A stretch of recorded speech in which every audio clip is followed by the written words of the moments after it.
The moment you realize your children don't want you in their lives is like having the air violently ripped from your lungs. One second you're breathing, the next you're drowning in plain sight. I know this because I lived it, standing on my son's doorstep on Christmas Day, my arms laden with carefully wrapped gifts, while he looked me in the eye and said, "Sorry, I think you're at the wrong house." Don't forget to subscribe to the channel and comment where you're watching from. I'd always been the type of mother who would move mountains for her children. When my husband died unexpectedly 19 years ago, leaving me with 2 teenagers and a mortgage I could barely afford, I didn't crumble. I couldn't. Mark was 15 and Sophie was 13. They needed stability. They needed a mother who could be both parents. So I became that person. I sold our family home in Connecticut, downsized to a modest 2-bedroom apartment, and picked up night shifts at the local hospital where I worked as a nurse. I cut my own hair, learned to fix the plumbing myself, and drove the same car for 12 years because every spare penny went toward their futures. I wanted them to have the opportunities their father and I had dreamed of giving them, and they did. Well, I'll give them that. Mark graduated from NYU with a business degree, married his college sweetheart Elaine, and landed a job with a financial firm in Boston. Sophie followed suit, graduating from UConn before moving to Chicago for a position in marketing. I was proud, so proud, that I didn't mind that they rarely called, that my birthdays often went unacknowledged, that invitations to visit were few and far between. They're busy building their lives, I would tell my sister Diane when she questioned their absence. That's what we raised them to do. But at 58, after 33 years of motherhood, I was tired. Tired of being an afterthought, tired of the obligation in their voices when they did call, tired of sending checks every month to help with their mortgages, car payments, and daycare costs, money I could have been putting toward my own retirement. Money that was never acknowledged except with a quick text, "Got it, thanks." Still, I persisted because that's what mothers do, right? We give and give until there's nothing left. This past December, I made a decision. I was going to spend Christmas with my grandchildren. Mark and Elaine had 2 beautiful children, Emma, 6, and Noah, 4, whom I'd only seen a handful of times. Sophie was expecting her first child in March. I wanted to be part of their lives, not just a signature on a card or a voice on the phone. I called Mark in early December, my heart racing as I rehearsed what to say. "Mom," he answered, sounding distracted. I could hear the din of his office in the background. "Hi, sweetheart. I won't keep you. I just wanted to know if I could come for Christmas this year. I'd love to see the kids open their presents." There was a pause followed by the sound of a door closing. When he spoke again, his voice was lower. "Christmas, I don't. Mom, Elaine's parents are coming and we don't have a lot of space. I could stay at a hotel," I offered quickly. "I wouldn't be in the way." Another pause. "Let me talk to Elaine and get back to you." He never did. After a week of silence, I called again. This time it went to voicemail. I left a message, my voice carefully steady. "Mark, it's Mom. I was just wondering if you'd had a chance to talk to Elaine about Christmas. I found a reasonable hotel nearby. Call me back when you can." 3 days later, I received a text. "Christmas is fine. Dinner at 3, no hotel needed. You can have the guest room." I was elated. I booked my flight immediately, spent hours selecting gifts for the children, and even splurged on a new dress, emerald green with a modest neckline that complemented my silver hair. I wanted to look nice for the family photos.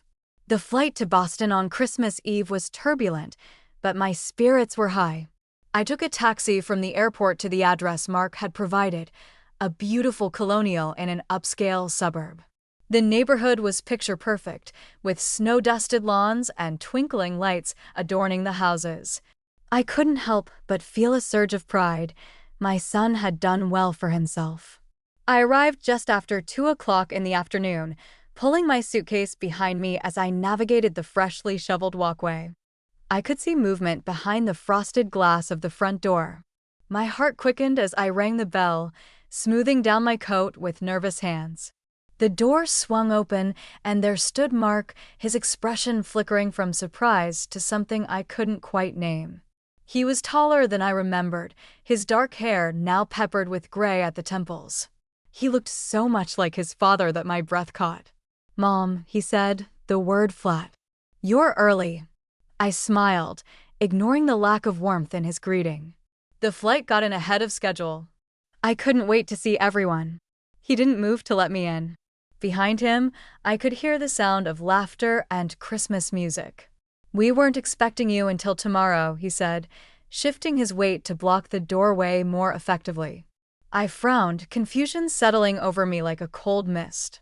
"Your text said dinner at 3. Today is Christmas." "Christmas dinner is tomorrow," he corrected, his voice taking on an edge of impatience. "Today is Christmas Eve." I pulled out my phone, hands trembling slightly as I navigated to his text. "See right here. Christmas is fine. Dinner at 3. He barely glanced at the screen. "That's not what I meant." "Look, Mom, today is just family. Elaine's parents are here, and we're doing our own thing. Tomorrow is when we do the big dinner with extended family." Extended family. The words stung more than they should have. I swallowed hard, forcing a smile. "That's fine. I can come back tomorrow. Maybe you could point me to my hotel, the one you said I didn't need to book because I could stay in the guest room." A flash of something, guilt, perhaps, crossed his face. "The guest room isn't ready. We thought you were coming tomorrow." I stood there, suitcase in hand. As the reality of the situation began to sink in, I thought, where am I supposed to stay tonight? He had the decency to look uncomfortable. "There's a Holiday in about 15 minutes from here. I can call and see if they have a room available." Behind him, a small voice called out, "Daddy, who's at the door?" Mark turned, his body language shifting. "Nobody, sweetheart. Go back to Grandma and Grandpa." "Nobody." That's what I was to my own son, nobody. I took a step back, dignity the only thing keeping me upright. "Don't bother with the hotel."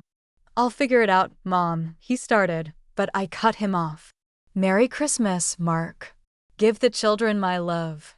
I turned and walked away, my suitcase feeling heavier with each step. I didn't look back even when I heard the door close behind me. I made it to the end of the block before the tears came, hot and furious against my cold cheeks. It was there, sitting on a bench at a bus stop, that I decided I wouldn't go to a hotel. I would come back tomorrow as planned. Perhaps there had been a genuine misunderstanding. Perhaps tomorrow would be different. It wasn't. When I returned the next day at precisely 2:45 p.m., dressed in my new emerald dress with arms full of gifts, Mark opened the door and uttered those unforgivable words, "Sorry, I think you're at the wrong house." For a moment, I thought he was joking, some cruel prank that would end with laughter and apologies. But his eyes were cold, unfamiliar. Behind him, I could see a Christmas tree surrounded by presents, a table set for dinner, and the back of Elaine's head as she arranged something on the sideboard. "Mark," I said, my voice barely audible, "it's me." "It's Mom." He didn't flinch. "I think you have the wrong address. There's no Mark here." And then he closed the door. I stood there frozen as the world tilted on its axis. This couldn't be happening, not to me, not after everything. I was halfway down the walkway when my phone rang. Mark's name flashed on the screen. I answered, hope fluttering in my chest. "Mom." His voice was different now, casual, almost amused. "Sorry about that. Elaine's parents are super traditional, and they don't know about, the financial arrangement we have.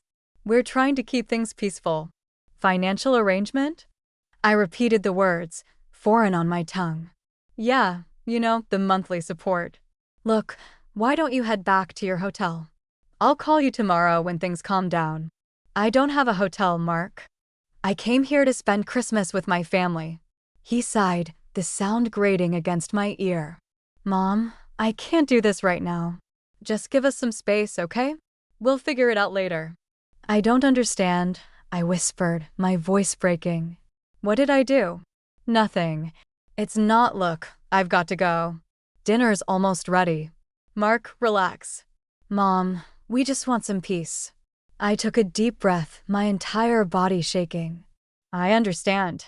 I was about to hang up when I heard it, Mark's voice, slightly muffled as if he'd pulled the phone away from his face, but hadn't yet disconnected. She thinks that the money she sends every month buys her a seat at the table. The phone slipped from my hand, landing with a soft thud in the snow at my feet. I stared at it for a long moment before slowly bending to retrieve it. The call was still active. I ended it with a trembling finger. She thinks that the money she sends every month buys her a seat at the table.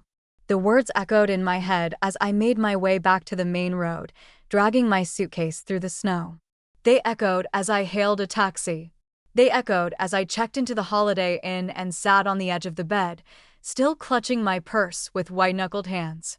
And they were still echoing late that night when I opened my banking app and, with a sense of calm I hadn't felt in years, canceled the automatic transfers to both my children's accounts. I slept surprisingly well that night.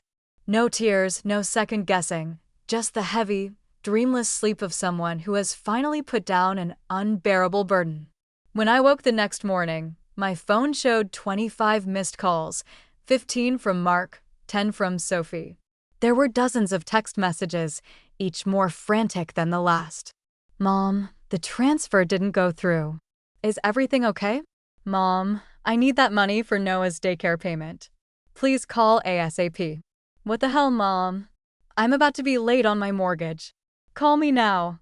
I scrolled through them dispassionately, as if reading messages meant for someone else. Then I silenced my phone, placed it on the nightstand, and went to take a long, hot shower. As the water cascaded over me, I made a decision. I was done. Done being used, done being invisible except when my checkbook was needed, done putting my life on hold for children who saw me as nothing more than an ATM. I dressed methodically in the clothes I'd packed for Christmas dinner, applied makeup with a steady hand, and styled my silver hair in soft waves. In the mirror, I looked different, somehow lighter. The constant worry that had etched itself into my features over the years seemed less pronounced. At the hotel reception desk, I extended my stay for 3 more days. I needed time to think, to plan. Then I walked to a nearby cafe, ordered a cappuccino and breakfast, and pulled out my tablet. For years, I'd dreamed of traveling but had always found reasons not to. The children might need me, the money could help them instead. It wasn't safe for a woman my age to travel alone. All excuses that had kept me tethered to a life that had slowly drained me. Now, with surprising clarity, I booked a one-way ticket to Bangkok, departing in 2 days. Thailand had always fascinated me with its temples and vibrant street life.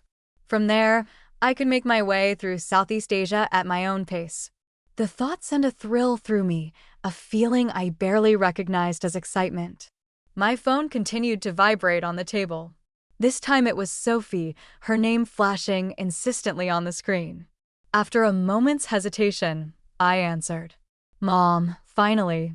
What's going on with the transfers? Mark said his didn't go through either. No greeting, no how are you, just straight to the message. Hello, Sophie, I said calmly. I've decided to discontinue the monthly transfers. There was a beat of silence, followed by a sputtering noise. You've what? You can't do that. I'm counting on that money for the baby's nursery. I'm sorry to hear that, I replied, taking a sip of my cappuccino. I suggest you and Daniel adjust your budget accordingly. This is about Mark, isn't it? He told me what happened. It was a misunderstanding. Mom, you're being ridiculous. It's not about Mark, I said, though we both knew that was only partially true. It's about me finally recognizing my worth. She laughed, a harsh sound that held no humor. Your worth? Mom, you're almost 60. This isn't the time to find yourself or whatever midlife crisis you're having. The comment should have hurt, but instead, it only reinforced my decision. I'm 58, Sophie, not dead, and I've put my life on hold long enough. So that's it? You're just cutting us off without warning because your feelings got hurt? Real mature, Mom. I closed my eyes briefly, centering myself. I've given you both over $1,000 each month for years. That's more than enough time to become financially independent. We are independent, she snapped. But things are tight right now with the baby coming and Daniel's commission-based job. Then perhaps it's time to make some difficult choices, like I did when your father died.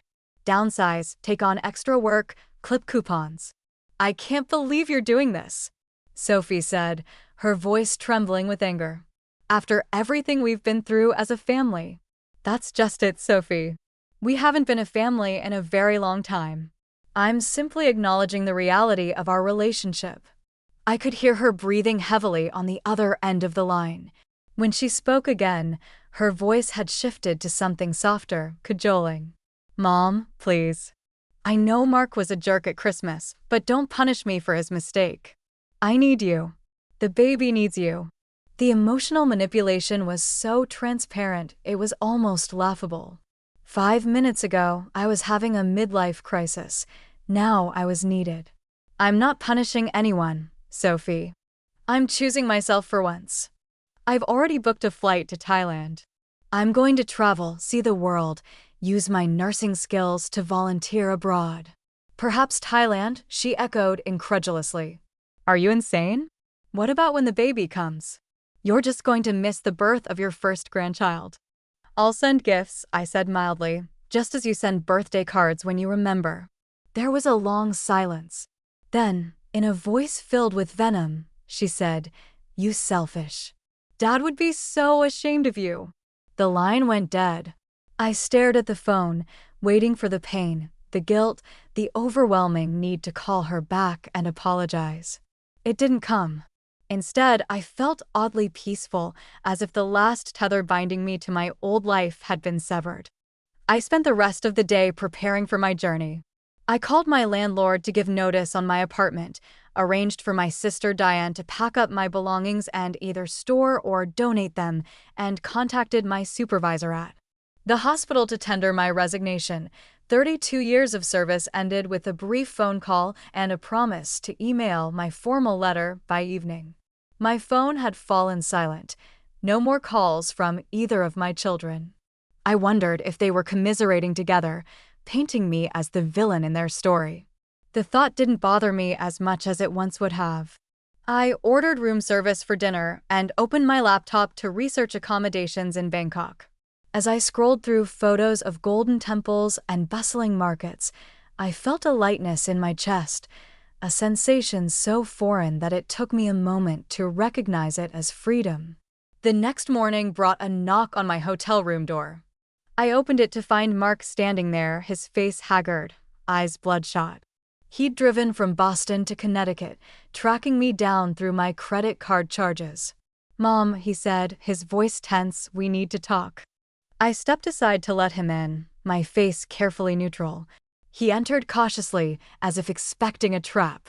You've caused quite a panic, I said, gesturing for him to sit in the armchair by the window.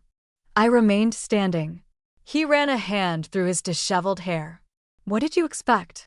You cut us off without warning, disappeared from your apartment, quit your job. Aunt Diane thought you might have, he trailed off, unable to finish the thought. Killed myself. I supplied. How dramatic. And how interesting that it took the prospect of my death for you to drive all this way. That's not fair, he said, a flash of anger crossing his features. I'm here now, aren't I? Yes, I agreed, now that your mortgage payment is at risk. He had the grace to look ashamed. It's not about the money. It's always been about the money, Mark. I just didn't want to see it. He leaned forward, elbows on his knees. Look, I know I handled Christmas badly. Elaine's parents are judgmental as hell, and I panicked. I'm sorry. I'm sure you are, I said, my voice devoid of sympathy. But this isn't just about Christmas. This is about years of being an afterthought, of being valued only for what I could provide. That's not true, he protested weakly. Isn't it? When was the last time you called me just to chat? When was the last time you invited me to visit without me having to ask? When was the last time you thanked me, really thanked me for everything I've sacrificed for you? He had no answer. I moved to the mini fridge, pulled out 2 water bottles, and handed one to Mark. He accepted it with a mumbled thanks, twisting the cap open but not drinking. "Mom, I know I've been distant," he said finally. "We both have. Life gets busy, work, kids, mortgages. You know how it is." "I do know," I replied, perching on the edge of the bed. I raised 2 children alone while working full-time. I still managed to call my mother every Sunday until the day she died. He winced. "That's different." "How?" "It just is," he said, frustration edging his voice. "Look, we're not perfect. We should call more, visit more. I get it, but cutting us off financially without warning, fleeing the country, that's extreme. Or you even for me as if I had a history of irrational behavior rather than a lifetime of selfless devotion." "I'm not fleeing," I corrected. "I'm traveling. Something I've wanted to do for years, but couldn't because I was too busy making sure you and your sister had everything you needed and apparently everything you wanted. And now you're punishing us for not being grateful enough." I studied him. This man who had once been my sweet little boy. When had he become so entitled? "This might surprise you, Mark, but not everything is about you. This is about me finally living my life on my terms." He scoffed. "Right. That's why you timed this little epiphany immediately after Christmas." "You're confusing cause and effect," I said. "Christmas didn't cause this decision. It merely confirmed what I'd suspected for years. I'm nothing more to you than a financial convenience." "That's not true," he insisted, though his eyes slid away from mine. "We love you." "Perhaps you do in your way," I conceded, "but love without respect isn't love at all. It's obligation." He drank from his water bottle, his throat working. When he looked at me again, his expression had shifted to something more calculating. "So what will it take?" "Excuse me." "To fix this," he clarified, gesturing vaguely between us. "What do you want? More visits? Weekly calls? We can make that happen." The transactional nature of his offer made my stomach turn. "I don't want anything from you that doesn't come freely." "Then what's the point of all this?" he demanded, voice rising. "If you're not trying to teach us a lesson or extract some kind of promise, what are you doing?" "I'm setting myself free," I said simply, "and in doing so, I'm setting you free too. Free from obligation, free from pretending, free from the burden of a mother who supposedly embarrasses you so much that you'd pretend not to know me on your own doorstep." He had the decency to flush. "I told you that was a mistake." I panicked. "No, Mark, a mistake is forgetting someone's birthday. A mistake is burning dinner. What you did was a choice that revealed exactly how you see me. One bad moment doesn't erase 20 years of what?" I interrupted. "Of me giving and you taking."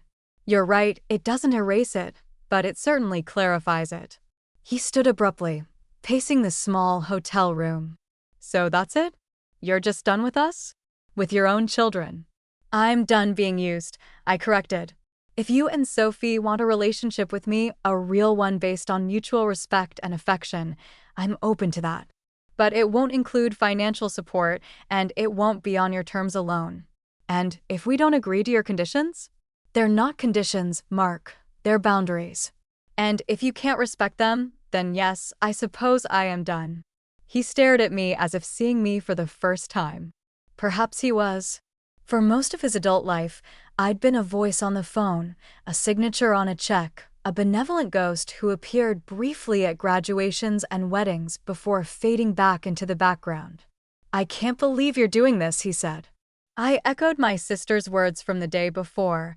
After everything Dad and I sacrificed, I cut him off with a sharp laugh. "Your father has been dead for 19 years. What exactly have you sacrificed, Mark? Please enlighten me." He opened his mouth, then closed it again. We both knew the answer was nothing. "That's what I thought," I said, rising from the bed. "I think it's time for you to go."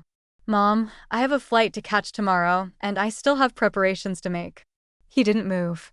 "You're really going through with this?" "Thailand." "Yes." "For how long?" "I don't know," I admitted. "As long as it feels right. Maybe a month, maybe a year." "And the house? Your job? Your life?" "I've given notice on my apartment." Diane will handle my belongings. As for my job, I've worked at the same hospital for over 3 decades. I think I've earned a break." His face hardened. And the money? Our money. There it was, the real reason for his visit laid bare at last. "There is no our money, Mark. There never was. There was my money, which I chose to share with you. I'm now choosing differently. We have obligations, Mom. Mortgages, car payments, Emma's private school tuition, Noah's therapy sessions. All choices you made," I pointed out. "Choices that you'll now have to fund yourself like every other adult in the world." He ran a hand over his face, desperation creeping into his expression. "We can't just rearrange our entire financial lives overnight. We need time to adjust." "You've had years to adjust," I said. "Years of knowing those transfers wouldn't last forever. What did you think was going to happen when I retired?" "I don't know. I didn't think about it," he burst out. "Is that what you want to hear? That we took you for granted? Fine, we did. I'm sorry, but you can't just—" "I can," I said quietly, "and I have." We stared at each other across the room, the distance between us far greater than the few feet of hotel carpet. In his eyes, I saw the slow realization that he'd lost, that no amount of arguing or guilt-tripping would change my mind. "What am I supposed to tell Sophie?" he asked finally. "Whatever you like. The truth might be refreshing, but I won't hold my breath." He picked up his coat from where he had draped it over the chair. "You know she's pregnant. The stress of this, it's not good for her or the baby." One last attempt at manipulation. I almost admired his persistence. "Sophie is a grown woman with a husband and a medical degree. I'm sure she can manage her stress appropriately." He shrugged into his coat, movements jerky with suppressed anger. "When Dad died, you promised to always be there for us." "And I replied, the calm in my voice belying the storm of emotions beneath. "For 19 years, I was there in every way that mattered. But promises go both ways, Mark. Where were you when I needed you?" He had no answer for that. With a final hard look, he moved to the door. "This isn't over," he said, hand on the knob. "For me, it is." After he left, I sat heavily on the bed, expecting the delayed wave of grief or guilt to finally crash over me. It didn't come. I felt a curious sense of completion, as if I'd finally closed a book I'd been reading for far too long. I picked up my phone and called Diane. "Hey, sis," she answered, voice cautious. "How are you holding up?" "Better than expected," I said truthfully. "Mark found me." "I know. He called me in a panic yesterday. I hope you don't mind that I told him where you might be." "It's fine. It was a conversation that needed to happen." There was a pause and nothing's changed. "I'm still going to Thailand tomorrow." She exhaled slowly. "I have to say, Ruth, you've surprised me. I never thought you'd actually go through with this." "Neither did they," I said, a hint of grim satisfaction in my voice. "That was their mistake. They're devastated. You know, Sophie called me crying for an hour last night about the money." "Or about me?" Diane's silence was answer enough. "That's what I thought," I said.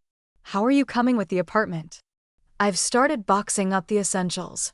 The lease breaks at the end of next month, so we have some time." "What do you want me to do with it all?" "Keep what you want. Donate the rest. I'm traveling light from now on." "Ruth," she said hesitantly, "are you sure about this?" Traveling alone at our age. I was sure enough to raise 2 children alone. I reminded her. "I think I can manage a trip to Thailand." "It's not the same thing." "No," I agreed. "This will be much easier." She laughed despite herself. "You know, I'm almost envious. While you're exploring temples in Bangkok, I'll be watching The Price is Right with Gerald." "You could come," I suggested impulsively. "Not right away, but maybe in a few months. We could meet in Vietnam or Cambodia." There was a pause filled with possibility. "I'll think about it," she said finally. "Gerald might need some convincing, but I'll think about it." After we hung up, I returned to my packing. Each item I placed in my suitcase felt like another step toward freedom. I was traveling with just enough clothes for various weather, comfortable shoes, my medication, and a tablet loaded with books I'd been meaning to read for years. I'd also transferred a significant portion of my savings, money I'd been putting aside for emergencies, which had usually meant my children's emergencies, to a travel account. The rest would remain untouched, growing steadily for my eventual return, whenever that might be. As evening fell, I ordered my last American meal for a while, a cheeseburger and fries from the hotel restaurant, and ate it while watching the sunset through my window. My phone remained silent. No more calls from Mark or Sophie. Perhaps they'd finally accepted the new reality. More likely, they were plotting their next approach. It didn't matter. By this time tomorrow, I'd be thousands of miles away, beginning the next chapter of my life without obligation, without guilt, without the constant drain of one-sided love. For the first time in decades, I was putting myself first, and it felt like waking up after a very long sleep. Bangkok greeted me with a wall of humid heat and a cacophony of sounds: honking, taxis, vendors calling out to tourists, the musical lilt of Thai conversation. After 22 hours of travel, I should have been exhausted, but adrenaline carried me through customs and into a taxi bound for the small boutique hotel I'd booked in the Sukhumvit district. The driver chatted amiably in broken English, pointing out landmarks as we navigated the congested streets. I nodded and smiled, my mind still adjusting to the reality that I was actually here, halfway around the world from everything familiar. My phone had been silent since I'd left American airspace. I'd sent Diane a brief message, letting her know I'd arrived safely, but otherwise maintained radio silence. There was something liberating about being unreachable, about letting the distance between me and my old life expand with each passing hour. The hotel was a charming 6-story building tucked away on a quiet side street. My room was small but elegant, with a balcony overlooking a courtyard filled with tropical plants. I showered away the grime of travel, changed into fresh clothes, and ventured out into the Bangkok afternoon. For the next week, I lived in a pleasant haze of discovery. I visited the Grand Palace, its golden spires gleaming in the sunlight. I wandered through temples where monks in saffron robes moved in silent contemplation. I ate pad thai from street vendors and haggled for trinkets in sprawling markets. I took a cooking class and learned to make green curry from scratch. In the evenings, I sat on my balcony sipping Chang beer and writing in the journal I'd started on the plane. Not about my children or the pain of Christmas. Those memories seemed to belong to someone else now, but about the colors, sounds, and tastes of Thailand. About the elderly woman who'd shown me how to properly wrap a sarong, about the young backpacker from Australia who'd shared his table with me at a crowded restaurant and regaled me with stories of his travels through Southeast Asia. On my 10th day in Bangkok, I returned to my hotel to find an email from Sophie. The subject line read simply, "We need to talk." I considered ignoring it, but curiosity won out. I opened it as I kicked off my sandals and settled onto the bed. "Mom, it's been nearly 2 weeks since you've gone on this, whatever this is. Mark told me about your conversation at the hotel. I think you're being incredibly selfish and short-sighted, but that's apparently nothing new. What is new is that my doctor is concerned about my blood pressure. The stress of your little disappearing act has put my pregnancy at risk. Daniel and I are faced with the very real possibility of complications, and the financial strain isn't helping. We're about to miss a mortgage payment, and Daniel's commission checks have been smaller than expected this quarter. I don't know what kind of point you're trying to prove, but I hope it's worth potentially harming your grandchild. If something happens to this baby because of the stress you've caused, I will never forgive you.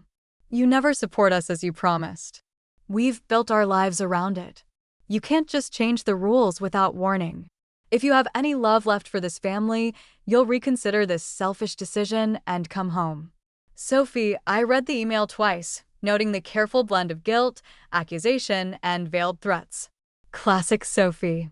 Even as a teenager, she'd been masterful at emotional manipulation. A bad grade wasn't her fault, but her teacher's. A missed curfew was because her friend needed her. There was always someone else to blame, always a reason why the rules shouldn't apply to her. And now her unborn child had become the latest pawn in her game. I set the phone aside and walked to the balcony, gazing out at the unfamiliar skyline. The old me would have been frantic with worry, immediately transferring money and booking a flight home.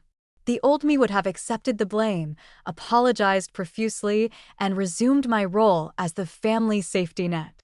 But that woman was gone, left behind in a hotel room in Connecticut. I picked up my phone again and composed a reply. Sophie, I'm sorry to hear about your blood pressure concerns. Pregnancy can be stressful under the best circumstances, and I hope you're following your doctor's recommendations for managing your condition. As for the financial situation, I've been clear about my position. The monthly transfers will not resume. This isn't a negotiation or a temporary measure to teach you a lesson. It's a permanent change in our relationship. You mentioned support I promised you. I don't recall ever promising lifetime financial support to two adults with advanced degrees and professional careers. What I did promise was to love you and prepare you for independent adulthood. I've fulfilled both obligations. I hope you find a way to manage your finances that doesn't involve my checkbook. Perhaps this is an opportunity to reassess your priorities and make some difficult but necessary choices. Take care of yourself and the baby. Mom. I hit send before I could second-guess myself, then turned off my phone entirely. I needed to clear my head. I spent the afternoon at a nearby temple, finding peace in its quiet corners and the gentle smile of a Buddha statue that seemed to approve of my choices. By evening, I'd made a decision. Thailand had been wonderful, but it was time to move on. My initial plan had been to stay in Bangkok for at least a month, but Sophie's email had tainted the city somehow. I needed a fresh start. The next morning, I booked a flight to Hanoi, Vietnam, departing in 3 days. I'd heard the northern region was beautiful this time of year, with its limestone karsts rising from misty waters and hill tribes maintaining traditions that stretched back centuries. When I finally turned my phone back on, there were no new messages from Sophie, but there was a voicemail from Mark. His voice was tight with controlled anger. Mom, I don't know what you said to Sophie, but she's been admitted to the hospital with pregnancy complications. Her doctor is talking about possible bed rest for the remainder of her pregnancy, which means she'll have to take unpaid leave from work. Daniel can't cover their expenses alone. This isn't a game anymore. This is your grandchild's health we're talking about. Call me back. I sat heavily on the edge of the bed, my hands suddenly cold. Was it possible? Could my actions have actually caused Sophie's condition to worsen? The familiar weight of maternal guilt pressed down on me, threatening to crush the fragile independence I'd built over the past 2 weeks. Then I remembered Sophie's history, how she'd faked a sprained ankle to get out of a math test in 7th grade, how she'd claimed food poisoning to avoid a family reunion she didn't want to attend, how she'd manipulated me time and again with calculated displays of distress. I called Mark back. When he answered, his voice was curt. Finally, how is Sophie? I asked, keeping my tone neutral. Stable. They're monitoring her and the baby. Her blood pressure spiked dangerously high after your email. I see, I said carefully. And what exactly did my email say that was so shocking? He paused. I don't know. She was too upset to show me. Something about cutting her off permanently. I simply reaffirmed what I'd already told you both, that the financial support has ended. Nothing new, nothing surprising. Well, whatever you said, it landed her in the hospital. Are you happy now? The accusation hung between us, thousands of miles apart yet intimately connected by the familiar dance of guilt and obligation. No, Mark, I'm not happy that Sophie is in the hospital, but I'm also not responsible for her medical condition. Pregnant women have high blood pressure for many reasons. You're unbelievable, he muttered. Your daughter is in the hospital, possibly facing a high-risk pregnancy, and you're in Thailand playing tourist and making excuses. I'm not making excuses, I said. I'm stating facts. But since you brought it up, yes, I am in Thailand, living my life finally after decades of putting everyone else first. At what cost, Mom? Your family? Your grandchildren? My family exists whether I finance them or not, I pointed out.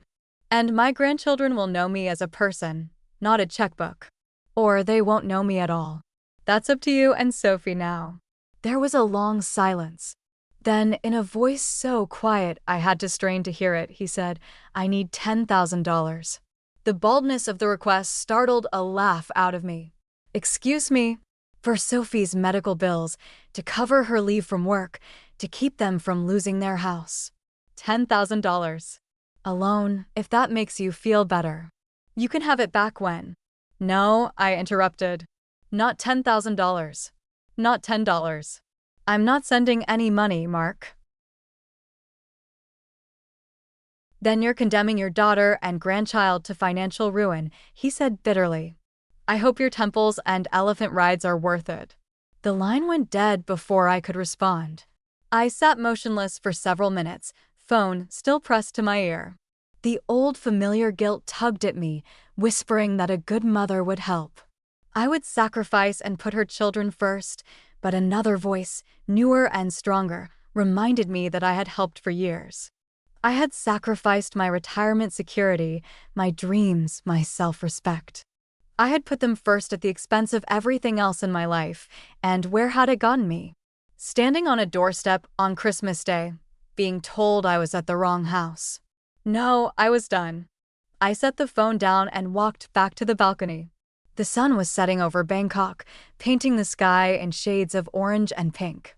Tomorrow, I would visit the floating markets.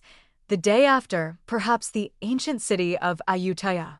In 3 days, I would board a plane to Vietnam, leaving this chapter behind.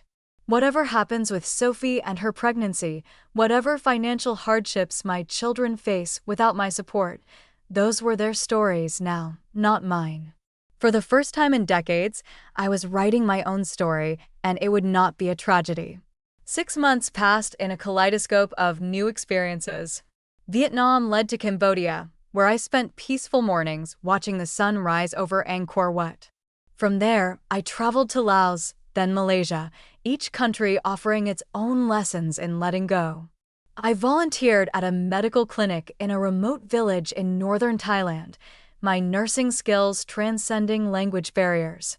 I learned to scuba dive off the coast of Malaysia, discovering a silent world of color and movement beneath the surface.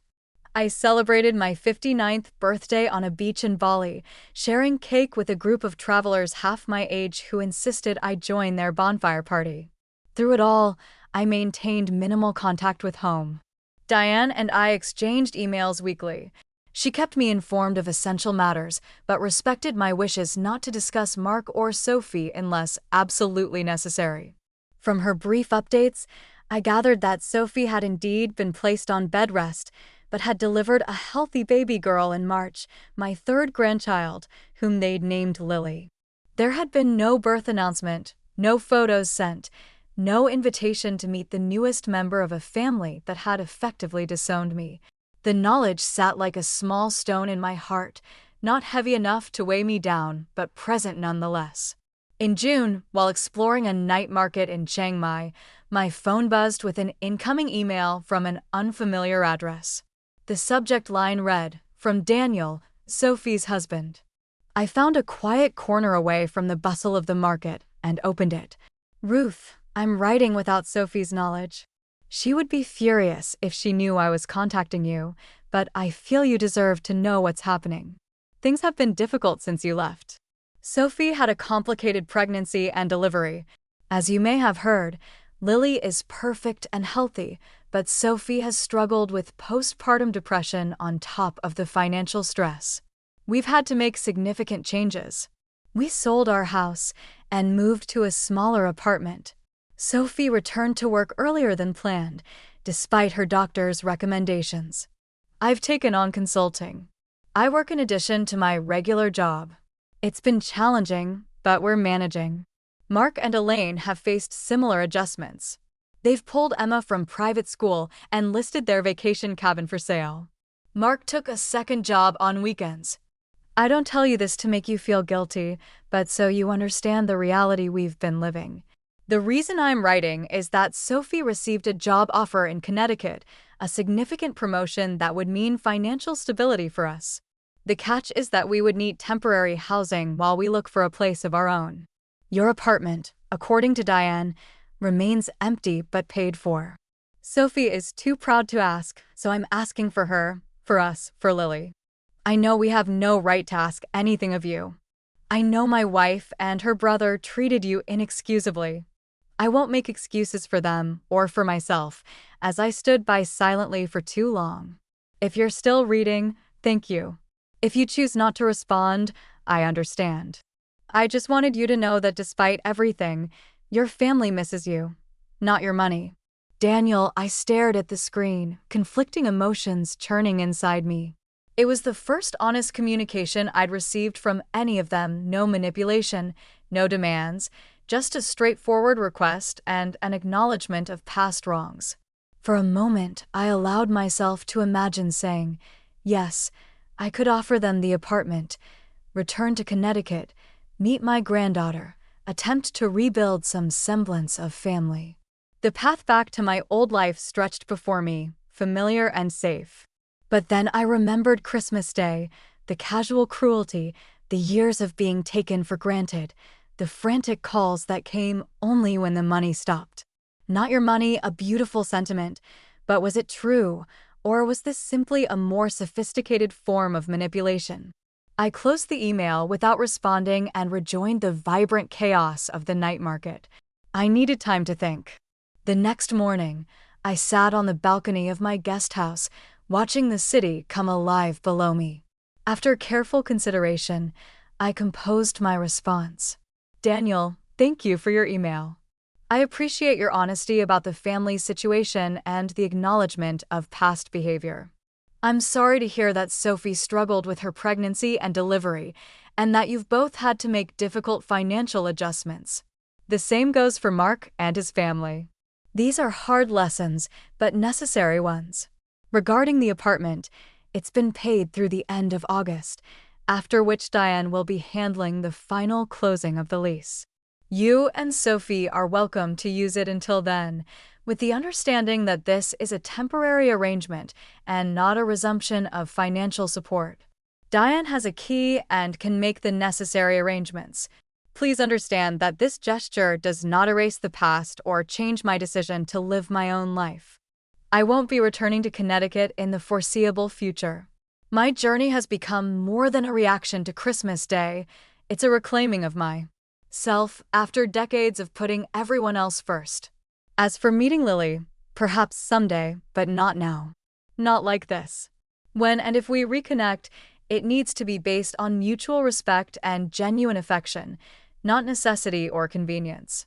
I wish you, Sophie, and Lily well.